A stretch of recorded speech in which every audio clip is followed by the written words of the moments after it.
Life podcast. I'm Rebecca Thornburg, a recruitment marketing specialist. And I'm Max DeMortier, talent acquisition specialist.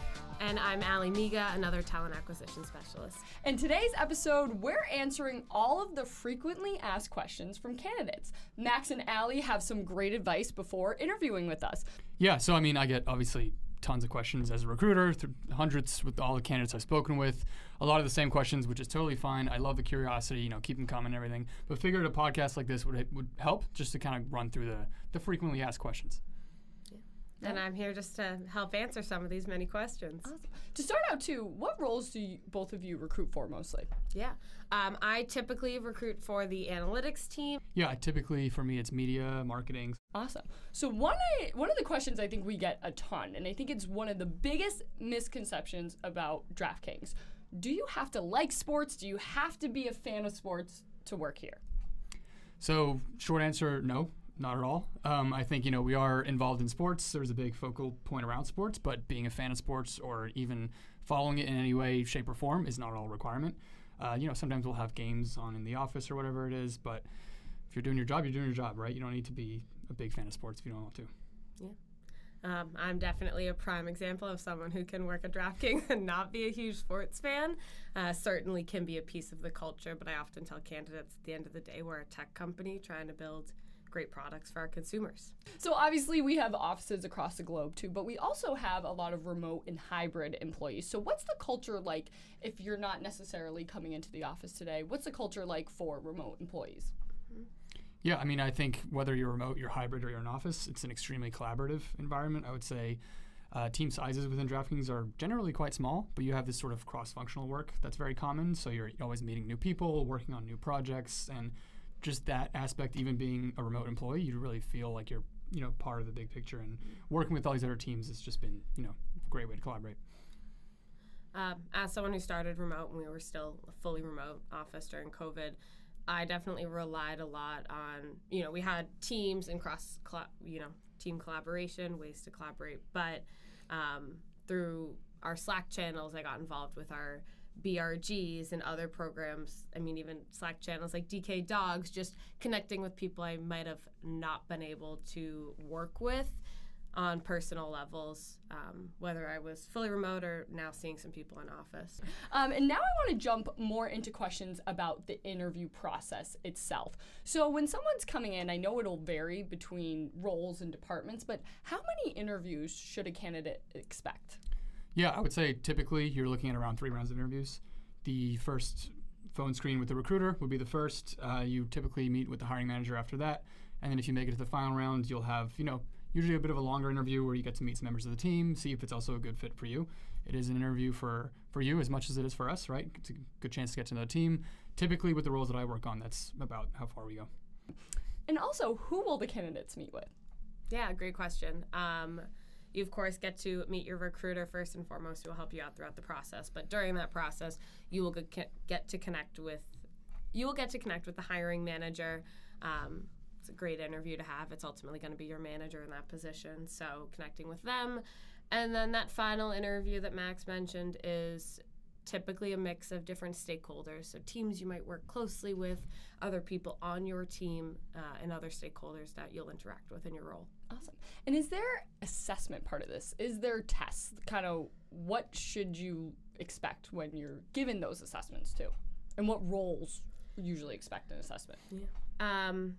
A lot of the analytics, engineering, more technical roles, you can expect some type of assessment. They do vary pretty much by role on role. So definitely ask your recruiter. All of us are prepared with any case interview prep or test interview prep you might need. And it's really to test a variety of skill sets. I know some of the software engineering teams have a little bit more coding language specific tests. Analytics, it's really about how do you think through and solve problems with an analytical mindset. What's your advice to if someone's really nervous about an assessment or freaking out that they have to take a test? What would you say to them? I think at the end of the day, we're not trying to trick you. The interviewers that are giving you this case are there to help you if you need clarification or you need some support. We want you to succeed. We want to see how you solve these problems. So relax, think through it, take it step by step, and, if you need the help, you've got an interviewer there to help you. What has been a question a candidate has asked you that really impressed you? And I think just right off the top of my head, I would say I've had a question before about someone asking me about my personal thoughts on how leadership sort of communicates to the rest of the business, which is sort of a unique question. You don't get that too much. And it's a great way of sort of understanding the health of the business and how everybody's, if you're asking me how I think of upper management and leadership and you get a positive response, then it's, could be a good thing. But it's always a great way to dig and learn a little bit more about the inside of the company and how we function. So, interesting question. What was your answer to that? How is upper leadership? What are they doing? Yeah, I think overall they communicate things excellently. Whether it's something positive, they tell everybody that something positive happened and how it went well, why it went well, things like that, how we can continue. And if it's on the flip side, if it's a little bit more negative, something that we need to work on, they explain why it could be going wrong, what we need to do to fix it, and things like that. So kind of being open about how the business is doing overall has been really important to me. Awesome. Any crazy stories from you, Allie?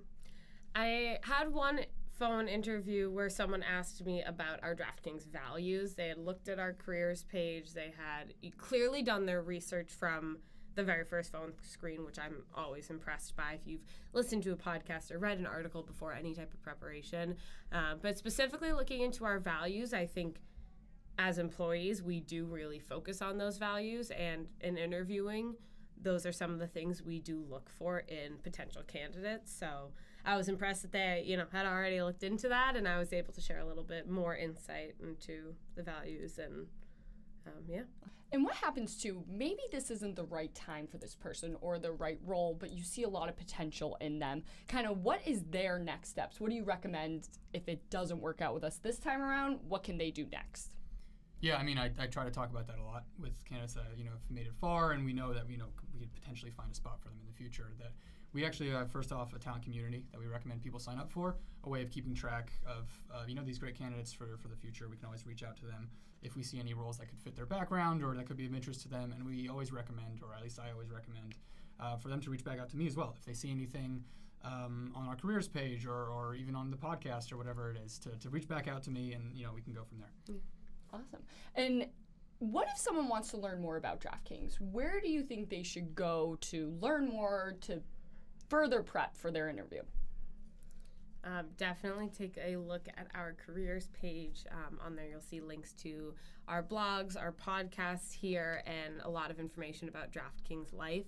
I also always recommend that you take a look and download our products and really see what the customer sees. That's a big focus for us. So understanding who we are, the products we have, and what we have to offer. Awesome. Yeah, I would say the same thing. Careers page is going to be huge. We have all of the information on our products and our teams and our structure laid out there. And then this podcast, this specific one itself, is going to be really important. You did your job. You listened all the way through. You are good to go, right? Exactly. Awesome. Research is key. Yeah. That is one thing I am taking away from this episode. One thing I did before I interviewed, so we're good to go. And then I think probably one of the most popular questions we get: why do you love working at DraftKings? Go ahead. It's the people. As corny as that sounds, whether I'm having a great day at work or a tough day, it's my team, my colleagues, everyone that supports and encourages me and helps me out with my problems. It makes the day-to-day easier and more fun. Awesome. Yeah, I always say there's two main things for me. One being the career opportunities that were sort of brought to me during my interview process. And a lot came up when I was interviewing where people were saying, how can DraftKings help you, as opposed to how can you help DraftKings, which is an important detail you don't get from a lot of companies or a lot of interviews. Ever since then, I've had tons of opportunities. It's been very open with my manager about discussing potential growth opportunities. That's been huge for me. And then similar to what you said, just the people. It's kind of hard to explain, but there's this energy around DraftKings where people want to be working here and enjoy working here, enjoy the project, and enjoy the people they work with. So that enthusiasm is really contagious, and it rubs off on you, and it makes you want to just continue. Awesome. Guys, this was a great episode. Thank you so much for joining.